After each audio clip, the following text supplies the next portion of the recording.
Hello there, all you beautiful people. My name is Lebushki, and welcome back to yet another review. This time it is as of recording, the most recent movie release of Crime 101. Now, this movie's really weird because leading up to its release, I heard literally nothing about it. Like, nothing at all. Which is weird because, as you can see, the main cast of Chris Hemsworth, Mark Ruffalo, Barry Keoghan, and Halle Berry is a pretty good cast. Like, those are all actors that most people know. I mean, especially since three of them are Marvel superheroes. But again, I heard nothing about it. And even when the trailer came out, I didn't even see it right away.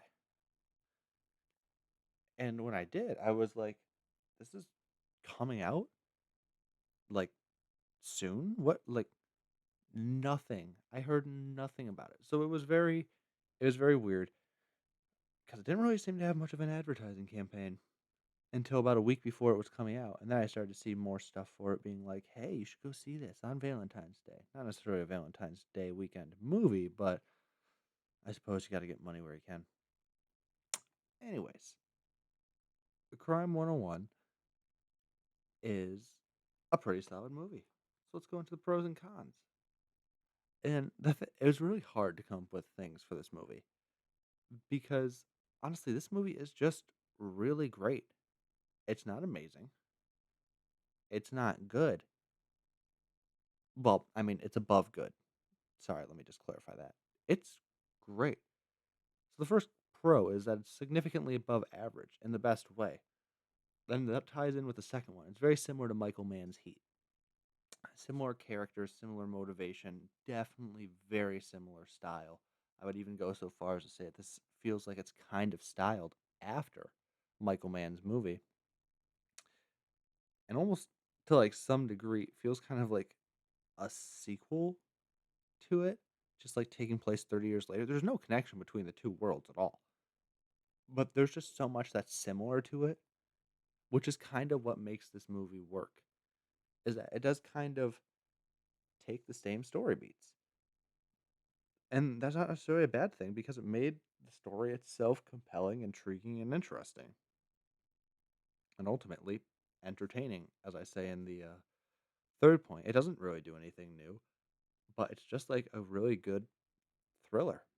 I mean, both Chris Hemsworth and Mark Ruffalo are good actors. They have a good back and forth, as we've seen before. Chris Hemsworth is the suave criminal in this case, and Mark Ruffalo is kind of the burnt out detective. And they have a very Al Pacino, Robert De Niro thing going on. Of course, honestly, they can't match that level of perfection just because Robert De Niro and Al Pacino are phenomenal actors. And, that's not a bad thing either because I don't think this movie's intended to be a direct copy. So it feels more of just like an honorific crime thriller, if you understand what I'm saying. But again, not really a bad thing. You have Halle Berry, who's also great. She's the love interest. Well, actually, no, not really the love interest. She's kind of tied up in the plot. The real love interest is Monica Barbaro or Chris Hemsworth, but Halle Berry is also involved in the plot in a way that's really good, and she's always been a great actress as well. And then Barry Keoghan, who is really good because he's kind of like the brash, like he's the wild card of the movie, and I really liked him in Saltburn, and I liked him in Banshees of Inisherin. So I know that he can actually act, and he does pretty well in this one. I have no complaints. All the acting, all the performances were good. None of them were, you know, bad at all. Same with the plot, pretty simple, but something that's still thrilling.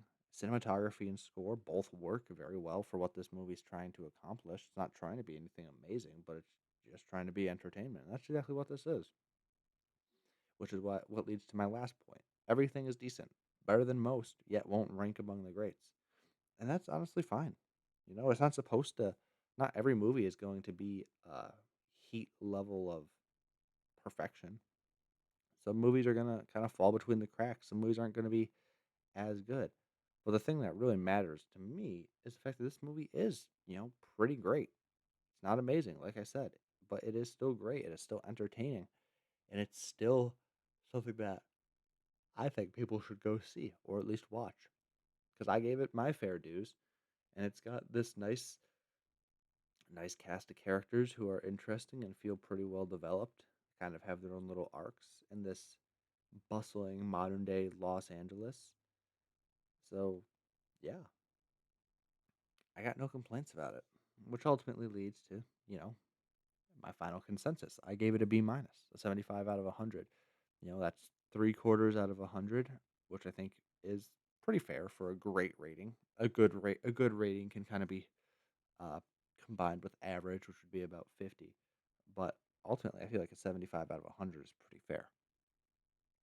And if I was to watch it again, it might even get bumped up to an 80. But that's something for another day. The only other kind of complaint I have is the runtime of 2 hours and 20 minutes does feel a little long. But I also really wasn't like held back by the time, if that makes sense. Like I wasn't like, man, this movie keeps going on and on. Like I was thoroughly entertained throughout. But by the time I got out of the movie theater, I was like, dang, I was in there for like 3 hours. So yeah, all things considered, Crime 101 is very entertaining. It's very fun. It's got great characters, and overall, it's just great. But it's not gonna be Heat. It's not gonna be amazing, and it's something that you can put on, watch, maybe think about or mull over for about a week, and then you'll forget it because you want to watch Heat. That's not necessarily a bad thing. Sometimes you need stepping stones to even greater movies. And that is all I have to say. Thank you everyone so much for watching another Lebushki review. Hope you all having a wonderful day doing what it is that you shall be doing. As always, go see a movie in theaters. Movies are meant to be seen in theaters. Doesn't have to be this movie, could be something else. But go support your local cinema and just enjoy a couple hours in the dark, laughing, crying, and being entertained with a bunch of strangers. Nothing better. Again, thank you so much for joining me, and I'll see you in the next one. Until then, take it easy. Peace.